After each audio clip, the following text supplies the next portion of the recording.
Colleagues to have their screens on, please.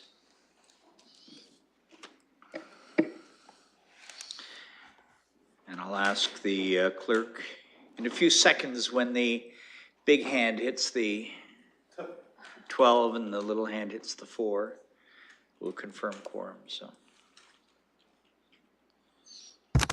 By the way, that's how I was taught to tell time. You know, the big hand hits the, never mind.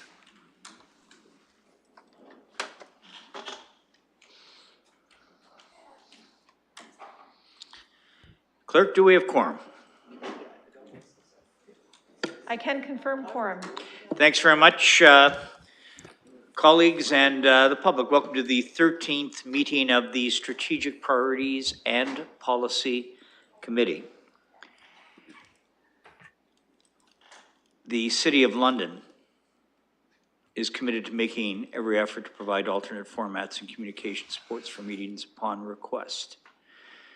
To make a request specific to this meeting, please contact sppc@london.ca or 519-661-2489, extension 2425.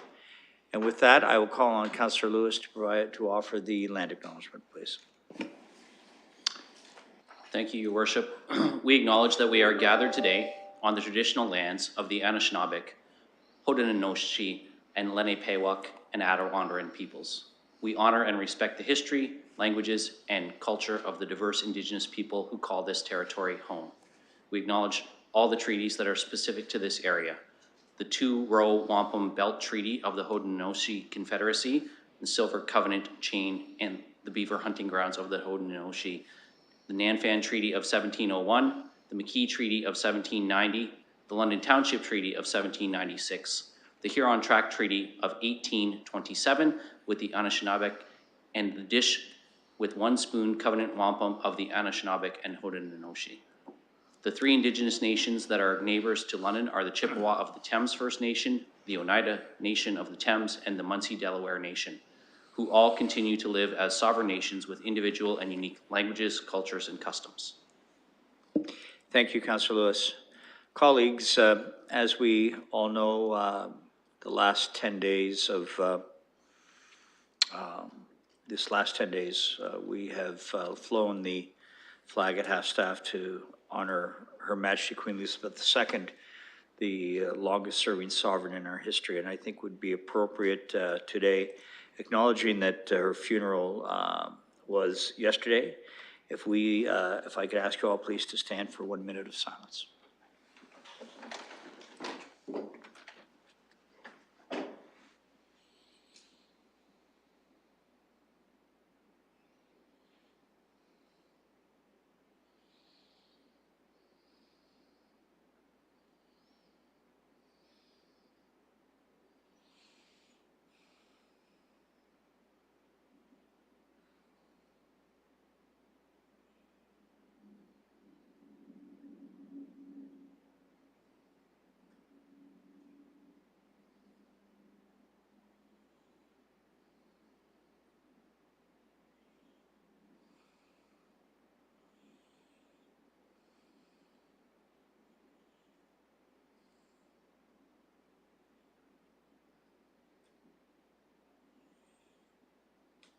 Thank you very much.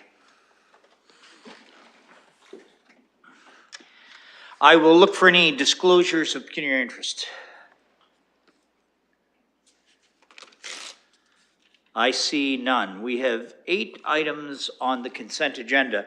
I'm just going to share something very briefly with colleagues, and then we will take whatever action you deem appropriate. The intent of a consent agenda, and we're not going to change this in the last 56 days of this council, is that if something is on the consent agenda and no one wishes to have it separated for discussion or voting, then it's voted on without discussion and either yes or no as council dictates. That has not been our practice. As you know, our practice has been that we will pull an item if it needs to be voted on separately, and what we then do is discuss any item as we wish. And that has certainly been what we have done to this point. and we will carry on at this stage. But I did think it appropriate, particularly those that consider Robert's Rule of Orders and rules of order and how we carry our business, is that a consent agenda is intended to be exactly that. There's no discussion, it's just to vote yes or no. However, again, as I've indicated, what we will be doing is asking you to pull any item that you wish to either vote on separately or amend for a separate consideration. Otherwise, it's all open and fair. So with that, I'll ask if anyone wishes any item dealt with separately for voting purposes. I see Councillor Lewis. Thank you, Your Worship. If we can pull item 2.1, after some discussion with London, with Tourism London, I have some alternate language that I'd like to propose. And I see that you provided that in advance as well. Thank you. Any other item that you wish to have voted on separately? Knowing that we can have fulsome discussion. All right, so with that, then I will look for a motion to accept the balance of the consent agenda with the exception of 2.1. Do I have a mover, please? Councillor Van Holst, seconded by Councillor Hamou. Thank you very much. We'll call the question. Oh, sorry, we will not call the question. You get into a routine. Any discussion on any of those items? I'm sorry, colleagues, after what I just said. On items 2.2 to 2.8. Councillor Van Holst, go ahead. Thank you, Your Worship. I've got maybe just a short question about 2.1 and. Yes, but we're not going to discuss 2.1 quite yet. It's been pulled. Oh, yes, of course. Perhaps I did know that I did note a PowerPoint in the package with respect to the city year, the multi-year budget, the 22 mid-year budget monitoring overview. And I wondered if staff was going to speak to that. All right, well, let's start right there if we can, please, Councillor Van Holst. It's all in your package. Normally, those screens don't come up individually, but I'm at the pleasure of council if you would like to hear staff go through it. I know you've all reviewed it, but if you would like to staff go through that, or certainly be prepared to answer any questions that you might have with regard to that specific item. Okay, well, thank you, Your Worship. I think sometimes those presentations are valuable for people who don't get the agenda and at home, but it often happened that there was a presentation. I don't need to see it, but maybe I can ask a few questions about some of the items then here, maybe starting with 2.3, the ongoing impacts on the City of London operations and services. So go ahead, please. Thank you. Well, I see that there are many, and then of course many of those are the result of the pandemic response, and quite dramatic impacts. I did want to ask about service deliveries. Something I've heard, Your Worship, more and more is that our challenges dealing with the number of people experiencing homelessness, addictions, episodic mental health, as is written here in the top of page 17 of our agenda, is often related to people outside of the city. So it's not only London being challenged with its own troubles, but it seems like we're being challenged we're taking on the challenges of other communities. And so I wondered if staff could comment on that. I wonder if I could ask Ms. Livingston, please. Through you, Mr. Mayor, that certainly is a narrative that we have heard in the community, and we are starting to see some evidence of that. I can share that Mr. Dickens has raised it with his colleagues in terms of OMSI and the municipal service managers to talk about it. I think it would be fair to say that every city is dealing with very severe impacts of severe community health impacts, frankly, of what we're seeing in terms of folks in our community. So we're aware that that is happening. I don't have a sense of the numbers. That's very hard to understand, but we are in dialogue with other communities to say, you know, it's best if people stay in their home community where they can be reconnected and established with appropriate services. That's what we try to do here. While we're trying to manage a fairly serious and significant set of issues in our own community. Councillor Van Holst? Okay, thank you very much. And I'm glad we're seeing deeper into this issue, because I've heard a number of confirmations that is taking place. So thank you for that answer. And again, I hope that we'll be able to, when we're solving our problems, look at it in a way that smaller communities might be able to duplicate the solutions that we take on, and then that might encourage them to keep their folks at home where there's certainly would be their preference. Thank you. Looking at 3.3, so I see that we've got quite a few supply chain issues. I was wondering about some PXOs that were supposed to be going up on Hamilton Road, and wondering why that was taking so long. And then I see in the report here that the signal and street poles are part of those supply chains problems. So that's answered that problem. I actually very much appreciate the detail in this report, because it's answered quite a few questions. But I am wondering what we can do to, if there's ways to mitigate the supply chain issues. Are there things that we're looking at to do differently that might help us? So with that, Ms. Livingston, can you direct this question, please? Yes, Mr. Mayor. There are a number of steps we're taking to address supply chain issues. Notably, we have a fantastic purchasing department that gets out in front as best as possible when we understand what it is that we require. There are other steps that through major construction we are trying to deal with. If those are the kinds of things versus a general answer, if you are looking for a specific kind of area, I would be happy to defer the answer to Ms. Scheer, or if it's a more general conversation about managing procurement, I can also ask Ms. Barbone to respond. Your call, Councillor. Are you good with that?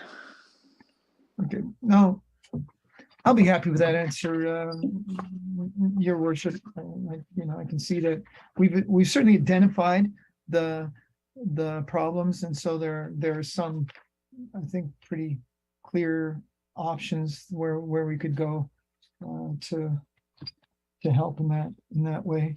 So again, thanks for the detail in this report. It's unfortunately we're all in this difficult situation.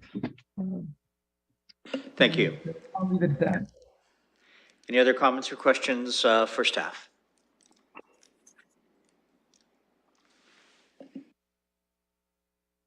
This has been, colleagues, I see Councillor Cassidy. Go ahead, please. You snuck in there. Go ahead. Thank you, Mr. Mayor. I was actually looking for the button to raise my hand, so I thought I should put the real one out there while I looked for it. So thank you. Go ahead. I have some questions and comments on item 2.7. So I want to start by saying fabulous work to all of our staff, especially those in the diversity, inclusion, and the diversity and inclusion area. This has been a lot of work, I know, in this short term, and I know that it's been a lot of work in the long term.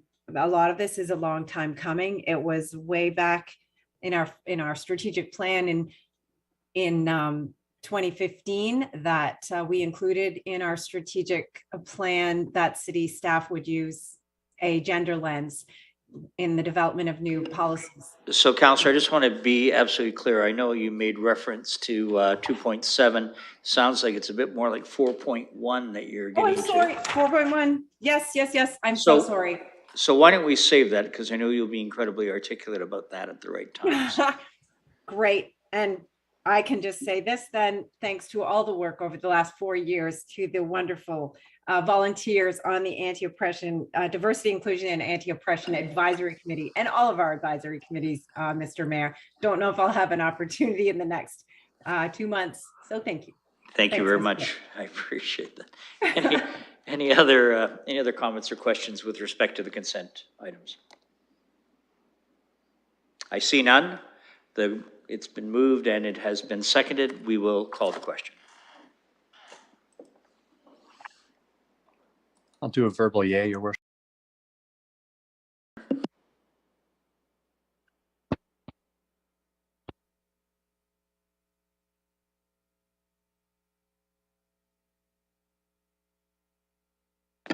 Closing the vote, the motion's passed 15-0. Back now to item 2.1 of the agenda, of the consent agenda. Councillor Lewis has asked that this be dealt with separately. Over to you, Councillor Lewis, please. Thank you, Your Worship. And as I alluded to when I asked for this to be pulled, Tourism London actually had our strategic planning development meeting last week to start laying out the framework for the new strategic plan for the next 5 years. And I had the opportunity to talk to Mr. Crossman and Ms. Finn about this particular item as they brought it to my attention. Really, everything in the report speaks for itself. I'd like to propose just a slight change to the language that was in the report. And that change would be in section B of the staff recommendation that civic administration be directed to, 1, proceed with the actions required to include the UNESCO City of Music messaging on new City of London Gateway Road signage, City Hall, Centennial Hall, and the Victoria Park Bandshell, and 2, to work with our partners at RBC Place and Budweiser Gardens for inclusion of the messaging on the building signage. And the reason for proposing this amended language, or this revised language, of course, is this UNESCO City of Music designation is really critically important as we proceed with, developing an entertainment district in our community, in terms of our tourism initiatives moving forward in the arts and cultural sector, and music in particular. And recognizing that this designation is something that's given out very rarely, it's an opportunity for us to celebrate this, not just at our gateway signage, which was the original staff recommendation, but some particular locations of public venues. Obviously, everyone knows the Victoria Park Bandshell is home to a ton of musical performances during So the Councillor summer Lewis, months. I'm going to stop you for a second, because I should have stopped you when you just put it on the floor to see if you had a seconder before you spoke to it. Do you have a seconder? I see Councillor Fife Miller. Do you have any final comments? Sure, just to wrap up, I mean, as I was saying, the ton of concerts at the Victoria Park Bandshell, obviously Centennial Hall is a key venue for music performances in our city, and of course to work with our partners at 2 other important venues, RBC Place and Budweiser Gardens. And I would point out, in fact, with the consent agenda in 2.2, the City of Music Conference, one of the reasons that there was an ask for an extension that we've just approved on the timeline is so that we can utilize RBC Place as a venue, because it's an important connector to this initiative as well. So that's the reason for proposing this slight revision in the language, and I hope that colleagues can support that. It's been moved and seconded. Any other commentary? I see Councillor Lehman. Thank you. I'll support this. Putting my RBC board member hat on, I think I would be happy to present this to the board. It dovetails nicely with our discussions in our strategic plan on how we can be more of a partner with the city and leverage what the city has. And when you're seeking convention business or other business, this designation is certainly a great way to leverage that. As was mentioned by Councillor Lewis, events, et cetera, but even goes beyond that. I know when conventions are considering London, They're not just looking at the facility, but they're also looking at what the city has to offer for those attending. So I'm happy to support this. Thank you. Any other commentary? Councillor Van Holst. Yes, I think that's a good approach being taken, so I'd support that as well. I also appreciate the report. I would like to ask through you to staff, just for a little more detail about when we look at the three kinds of districts, citywide, Main Street, and downtown Old East Village District. What's seen for the Main Street district describes what it is, but I know that we have one in my ward. Hamilton Road is considered a main street, and we do have a great music venue there at East Side Bar and Grill. Most recently, they had a Latin music night, which is great, 9 bands, and one of the winning bands as well. So that was a great time. But I'm wondering how main streets are supported through this. Let's ask Mr. Mathers. Through your worship, as part of the resolution that came from council, it was for the most part just focused on this core area entertainment district. However, we do support our the Main Street districts as well, and moving forward with our City of Music and the work we're doing there, it will definitely touch all of London. The focus, though, for this report was just on those kind of core areas, and but we don't want to forget anyone. We think music is going to be an important part of all our lives throughout London. Thank you, Councillor Van Holst. Anything else? No, your worship. Thank you. Thank you. Any other comments or questions? I'm just particularly concerned after 56 more days that I'm looking for signage, home of musician and guitarist Ed Holder, but I suspect that may not make the signage. Colleagues, this has been moved and seconded. I see no other questions or comments. With that, we will call the question. Oh, Councillor Slee, did you have a question? I'm sorry, I missed you. No, Mr. Mayor, I was just going to express my support for this. I think this is great. I just really wanted to say that even the conversation around the music industry in London has preceded my time. In the past term of council, been able to move some items related to this, and glad to see the momentum continue to grow, and glad to see Councilor Lewis bring this forward. I think this is the right step in the right direction, so I'll be supporting this, and hopefully the incoming new council will continue to build on this, because I think this is a great part and a strong part for London's legacy. Thank you very much. Any other comments? Seeing none, let's call the question.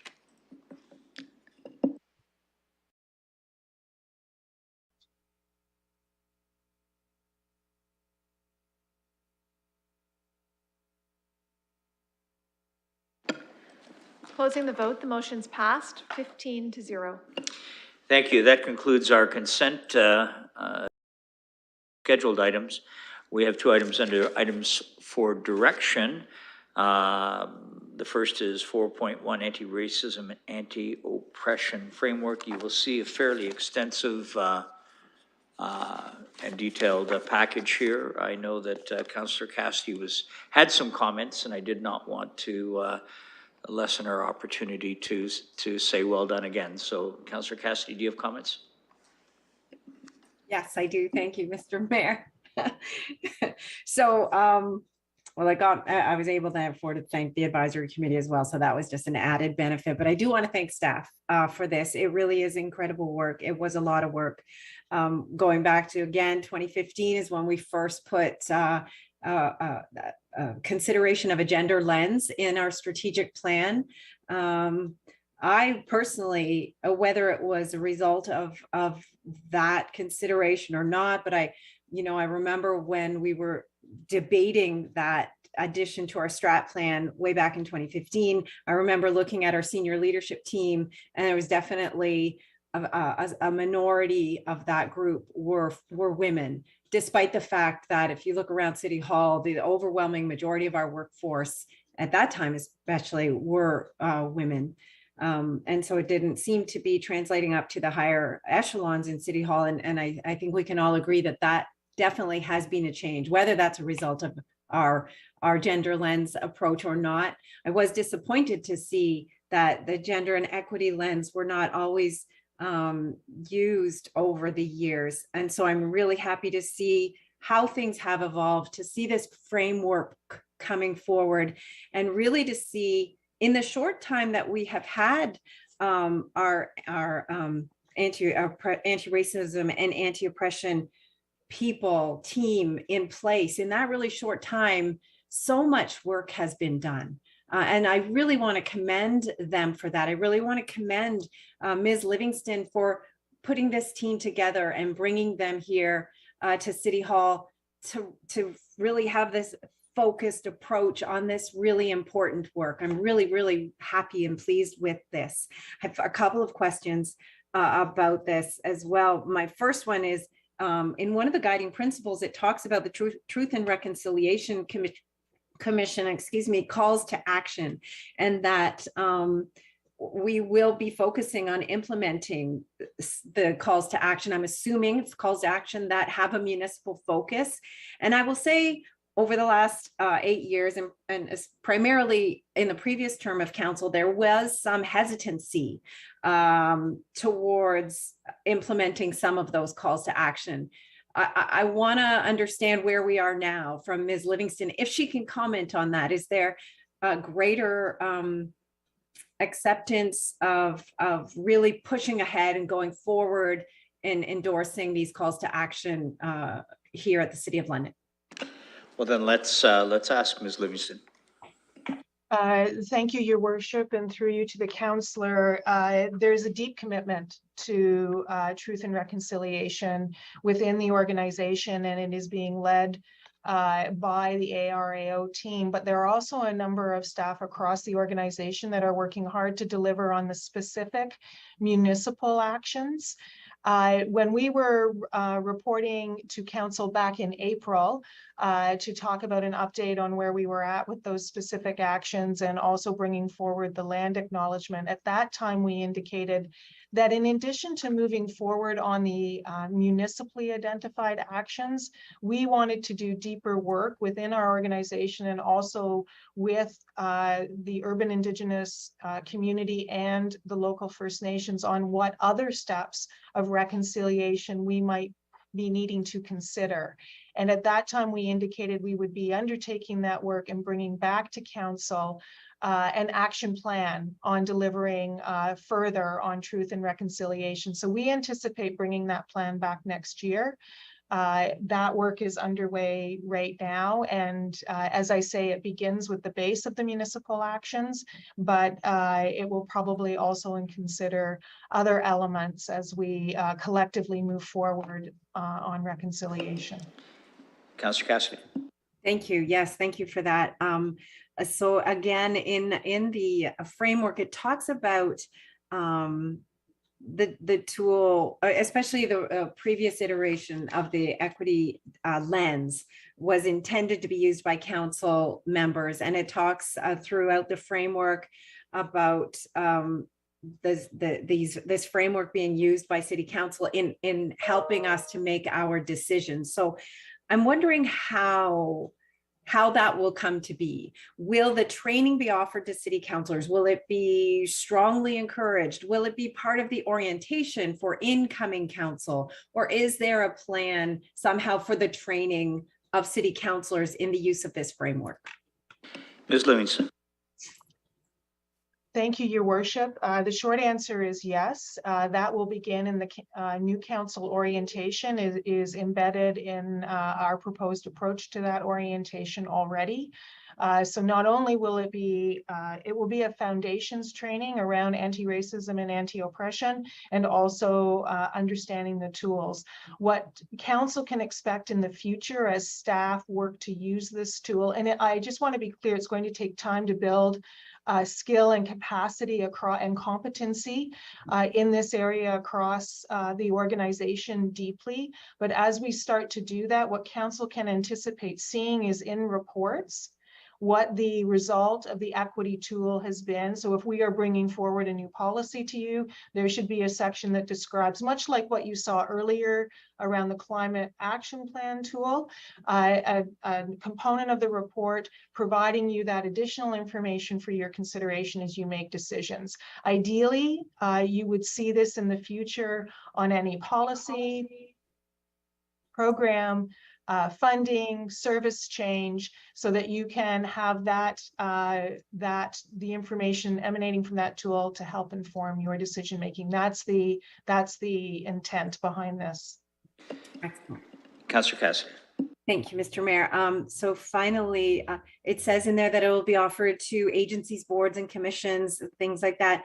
Will the framework or the opportunity for training, or even maybe like a training module so that people can do their own training, will this be shared in some way with the broader community? So going beyond city related agencies, boards and commissions and beyond City Hall itself, if say some nonprofit organizations or even private sector organizations come forward with an interest in implementing this framework or being trained in somehow, how will that be possible to spread that around? Ms. Livingston. Yes, Your Worship. The answer is yes. So in fact, I can share with you, I was meeting with an organization this afternoon. They are not an ABC, but they are a prominent organization in the city. Shared with them because they have a deep interest in this work, that our framework and tool was in front of council this evening. They're very interested in learning about it, using it. So it's public. We're happy to share it. If it's of help to folks, we can also share our training. Ideally, we'd like as a community to all be moving in the same direction. So the more we are all talking about the same language in a similar way, it helps us to collectively affect change. Where we can have the greatest impact is of course through our ABCs, but I think there are many organizations that are doing this work now, and as we have benefited from their work, they are welcome to benefit from this tool and any other work that we're doing in this area. Councillor Cassidy. Thanks, Mr. Mayor. So just one final thanks, especially to Ms. Livingston. I do remember making the motion in less than 100 days of office about the gender lens and including that in a strat plan. And I remember being, you know, a rookie counselor and extremely nervous to make that motion. And I was one of my first motions on council, and to see this work coming forward, to see this incredible evolution in over 8 years, how far the city has come. And I remember, and I can't see her now, but I remember looking at Ms. Livingston's face because she was helping us go through the strat planning process. She was facilitating it and guiding us. And I remember when we were having that debate about the gender lens, it was a bit testy at times, but I remember the look on Ms. Livingston's face of encouragement, and it felt like to me, maybe I was just reading something into it, that I was on the right path at that particular time. But to see the path that the city has gone on now, and I really want to thank Elizabeth, George Antone, Ramina Morris, and Melanie Stone, I understand as well, very involved in this work, and Ms. Livingston as well. I can't say enough. I'm really, really happy with this, in case you couldn't tell. Thanks, Mr. Mayor. Thank you, Councillor. I have Councillor Sleep, please. Yeah, thank you, Mr. Mayor. And through you, I just really wanted to echo kind of what Councillor Cassidy had said. And I think this has been a long time coming. I think the conversations when I first came around the horseshoe around this were sometimes more difficult than they needed to be just to get to the starting point of conversations. So I'm very, very, very much pleased to see where we are today and how this conversation is a lot more fluid than has it been in history in times past, almost a decade ago. So I guess this is probably the last time I have an opportunity to speak on this. I guess, with the exception of council, but just to say, for the incoming council and those who are around the horseshoe that will be returning, I think don't let up and continue to keep the momentum up on this. This is a very important thing, and it's going to be something that's going to continue to come up for every year and sometimes almost every month during your future term of councils, as it has creeped up and come up more times than I wish it didn't need to, and I wish we had lived in a different kind of world. But the reality is sometimes the world is a very ugly place. But I'm confident to see that there's some great counselors around the Horseshoe and the mayor who continues to try to make this more of an inclusive community for all people from all walks of life. So thank you very much, and thanks to staff for doing the work, because I know it's very difficult. It's sometimes easier for counselors just to say, can we get this done? Can we do this? And then just to kind of part ways. The staff have been really great in reaching out through the process and involving myself, and I know many others around the Horseshoe. So thank you very much to everyone involved, and Ms. Livingston and your team, and Mina, much appreciation. And hopefully this will be passed unanimously. Take care. I mean, not take care. I still got some more time to go, but you know what I mean. Well, you take care too, Councillor Salee. Thank you. I'll turn it now over to the Deputy Mayor. You have some comments? Yeah, I'm not sure how I can follow Councillor Slee on that. I wanted to make two brief comments on this. First, on the use of the tool. I think, the reference to council and councillors in there talks about how valuable the tool will be, particularly given council does not get to choose its own makeup, and there, are likely, because of the number of voices across the city, there are likely to be gaps in the representation around the Horseshoe. And so having a tool that allows us to hear from voices that might not be directly represented on council, I think is valuable, and that's specifically mentioned in the report. And the other thing I wanted to comment on this is, having had the opportunity at the Federation of Canadian Municipalities to present with Ms. Morris our plan to disrupt Islamophobia, one of the distinct advantages that the City of London has that is quite the envy of other municipalities is the fact that we've made the very smart decision to create the Anti-Racism, Anti-Oppression Division and build actual capacity within the organization to do this work and to support other elements and other parts of the organization in the work that is identified through the framework. So I certainly think that has been a great decision of council to build that staff capacity, and Ms. Livingston and her team and Ms. Morris as they build out and staff up that division to create a capacity for all equity deserving groups. That is something that not every municipality has chosen to do, nor has the capacity to do. So we are very lucky and fortunate to have made those decisions that we've made and have that to our advantage. And this is the type of work that is produced when you have that capacity within the organization. Thank you. Any other comments or questions? On 4 point, Councillor Van Holst, you just got in under the wire. Go ahead, please. Good, thank you very much, Your Worship. And I certainly enjoyed my long conversations with Ms. Morris on these items. I wanted to ask a few questions about the tool itself. First, maybe an opinion here. I see the equity tool looks like maybe that's where the work is done. And then in the reflection tool, that's where the real fruit of the process comes out, in as much as identifying the learnings. Is that how Ms. Morris, if that's how she sees this as well? Well, why don't we start with Ms. Livingston, and then she can direct it if appropriate. Thank you, Mr. Mayor. I'm quite happy to refer the question to Ms. Morris. Just give us 1 second.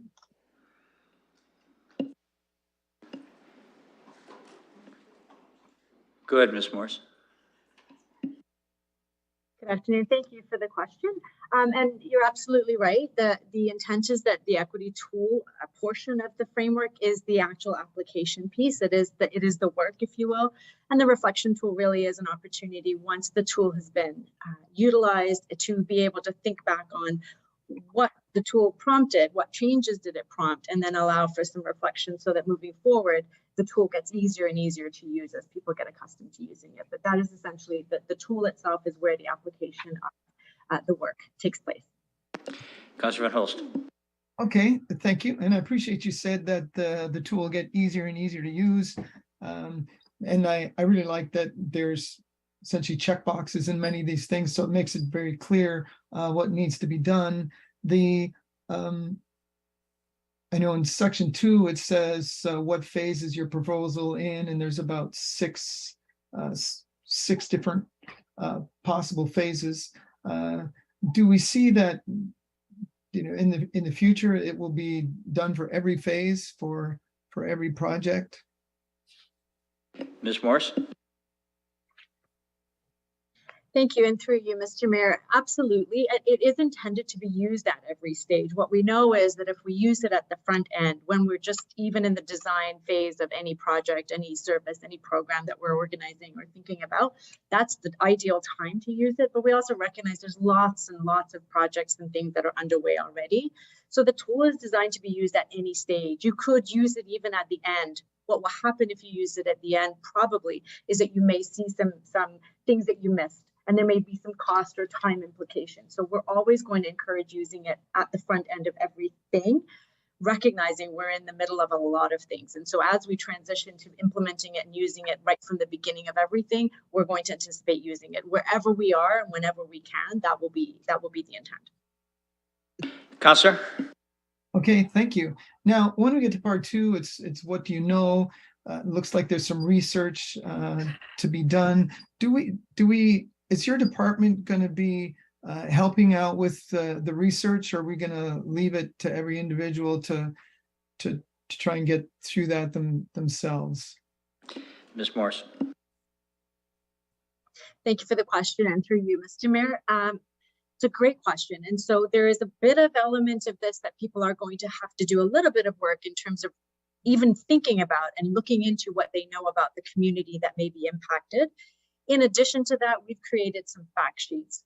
That's more sort of demographic information that we have compiled on certain equity deserving groups, not all, but some of the key ones.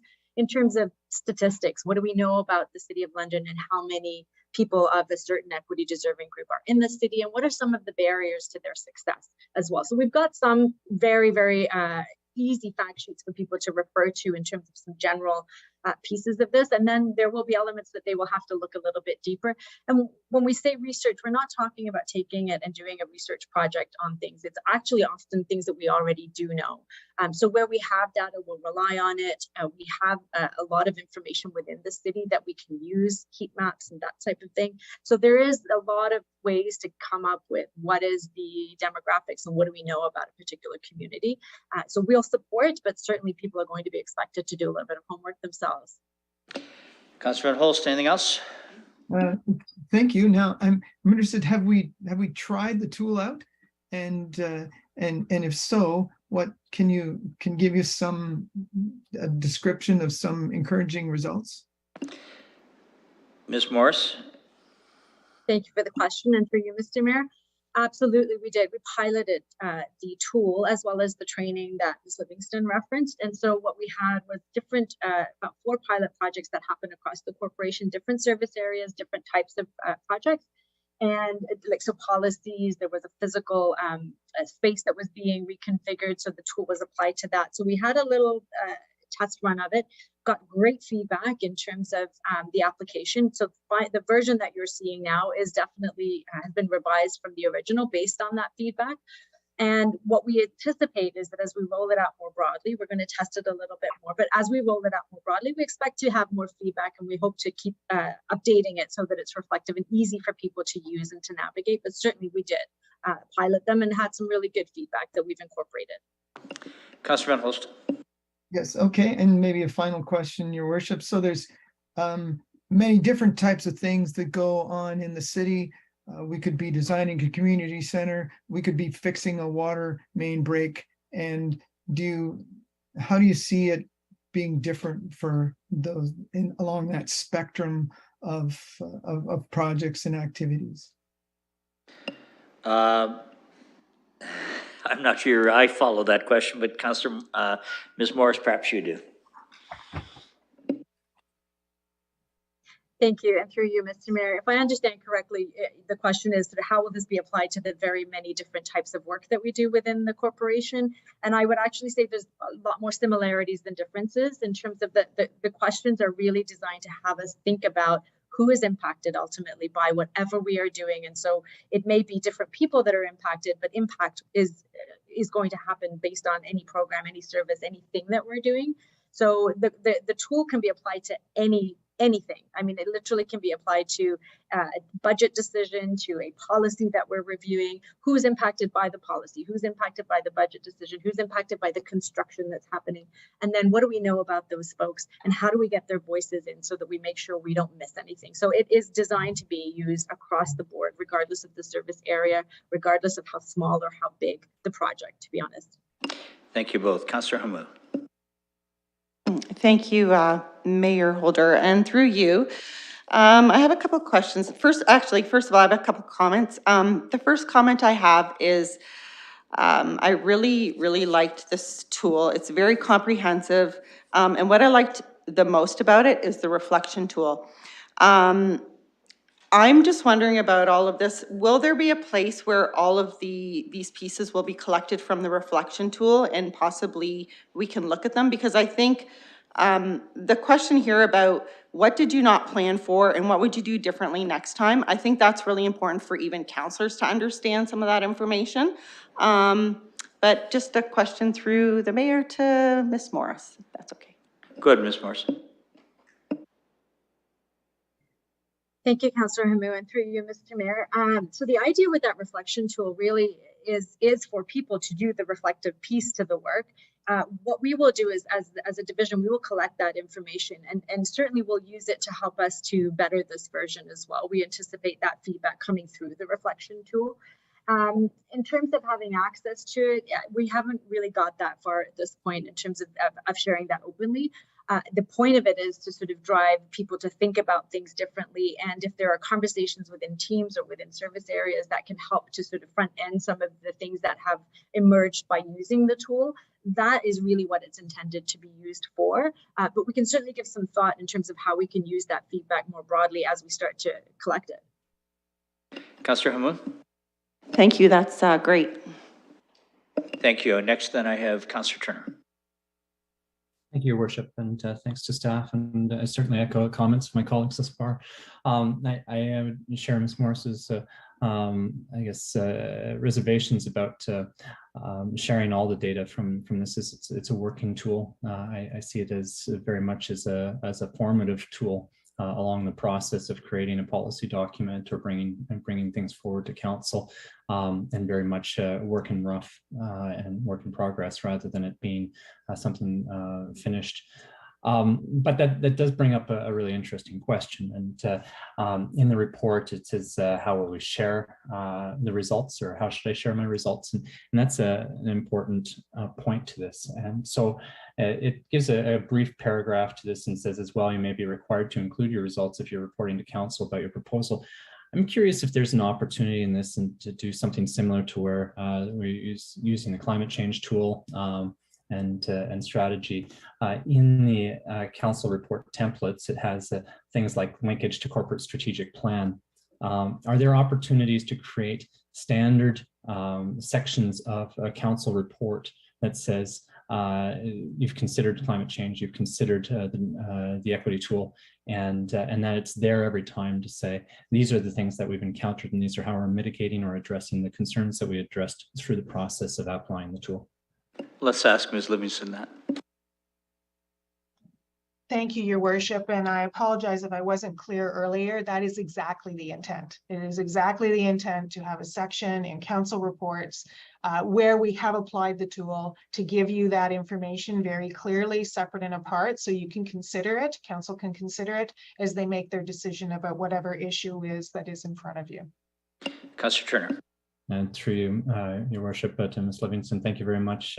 I'm processing all of this as we're discussing it too, so I may have missed that as you talked about it. So if you did, thank you, and that's really helpful. I think it'll be, especially for the community, one, for councillors in the application of policy and deliberation of policy, but two, for the community to understand what the process is at the administrative level in considering how the community is reflected in policy, and not just community in singular, communities that we are brought to represent. So I'm very intrigued to see this roll out and applied. I think it can only lead to better policy and one that's far more inclusive as we move forward. So thanks for all the work you've done. Thank you, Councillor. Councillor Hopkins. Yeah, thank you, Mr. Chair, and I want to take this opportunity as well to thank staff. I do want to follow up on one of the questions Councillor Turner just touched upon it, that this is a living document. And my question was really around the fact that how are we going to see this document come forward? I appreciate that new councillors will get some training, and obviously we'll see this tool applied when we have recommendations coming forward to us as council. But how are we going to be able to, as a council, to understand that it is constantly being worked on and changed as we move forward? It's amazing how time goes by very quickly and things do change. And this really stood out to me when I read the report, the importance that this is a living document, wanting to have a better understanding how that's going to work. Let's ask Ms. Livingston. Through you, Your Worship, I think our intent would be to provide an update report to council on how the tool was applied, what the uptake has been like, as well if there are any substantive changes. I just want to also reiterate that it will take time to have the tool used routinely across the organization. We are going to start with the rollout, start with big and small initiatives, but it will take time to fully train across the organization and use it for, say, every report. But we can absolutely update council in a year on how the rollout is going and the kinds of initiatives it's been applied to and where the changes have been. And if there are any changes to the tool, I'm quite happy to do that. Councillor Hopkins.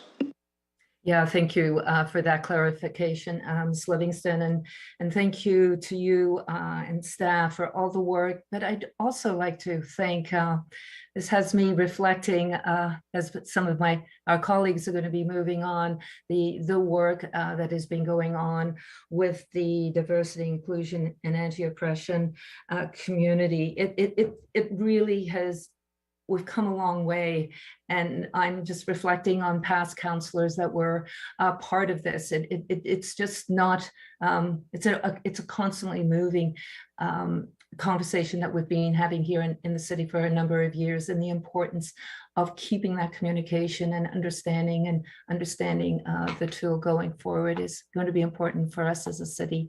So thank you for allowing me to make these comments. Thank you. Any other comments or questions? Because we're in committee, I have the flexibility of not looking always for a mover and seconder first. Why don't we start with the mover? I see Councillor Hamou moving. Do I have a seconder for this? I see Councillor Cassidy snuck in there. Yes, thank you very much. Well, I saw your hand, Councillor Cassidy. It's one of these kinds of things, it's, yeah. Okay. I was messing with my camera. All right, good for you. So with that, we have a mover and a seconder. I have no other speakers on the docket. So with that, let's call the question.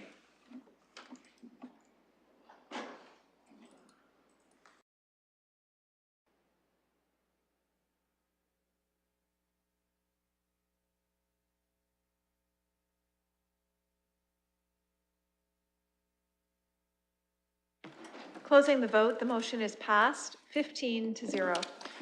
Colleagues, to item 4.2 on the agenda, which deals with two changes of directors. One that is looking to confirm for the Hyde Park BIA the appointment of Kelsey Walkington, and who is, in the spirit of a little promotion here, owner of the Curly Brewing Company. And I can't say if you support this, you get a free brewing treat. And the second is Vicky Balaz, owner of J Dancing. And I don't know if you get a free dance out of that. So with that, though, I'm going to put this on the table. Look for a mover, please. I see Councillor Lehman, seconded by, I see Councillor Helmer. Thank you very much. Any comments or questions with regard to these two Hyde Park BIA appointments? Councillor Lehman, go ahead. Thank you.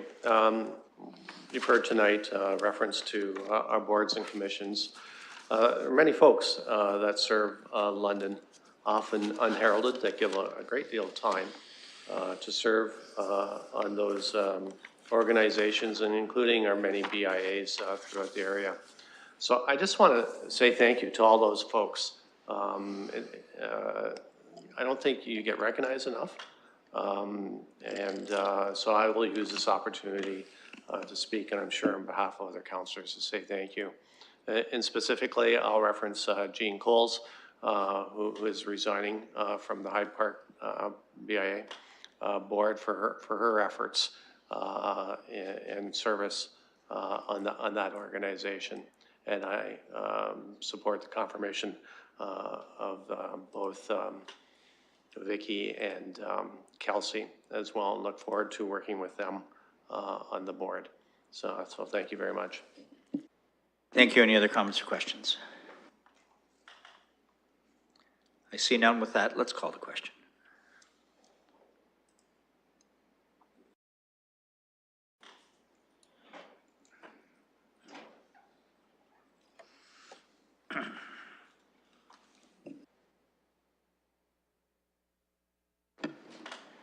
Closing the vote, the motion is passed 15-0. Colleagues, there's no additional business. Before we call for adjournment, I'd like to give a particular shout out to Ms. Morris and the team responsible for the ARAO framework. You've heard a lot of comments. In fact, that was the greatest amount of commentary tonight from colleagues, and I think that speaks to the caliber of the report that was produced. So our thanks to the team who put that out, and also as we acknowledged in our opening of the meeting this afternoon, where we paid tribute to Her Majesty. And I'd like to thank everyone responsible for making the arrangements from the municipal standpoint, from the desk and books of remembrance, and sort of the clerk's office and others responsible for all of those arrangements. We'd like to say thank you to all our staff. We don't have that many more meetings left, and so we'll ask staff to hang in with us. We're just a little longer through this, but you've been great. We appreciate you very, very much. And Ms. Livingston, please pass that through to all of our staff. We'd appreciate that. With that, I'll look for a motion to adjourn. I see Councillor Fife Miller. I see seconded by Councillor Van Holst. Can we do a hand vote, do you think? Let's go screens on just for fun, and let's just say with a hand vote, those in favor. Clerk? That motion's passed. With that, meeting's adjourned, and we'll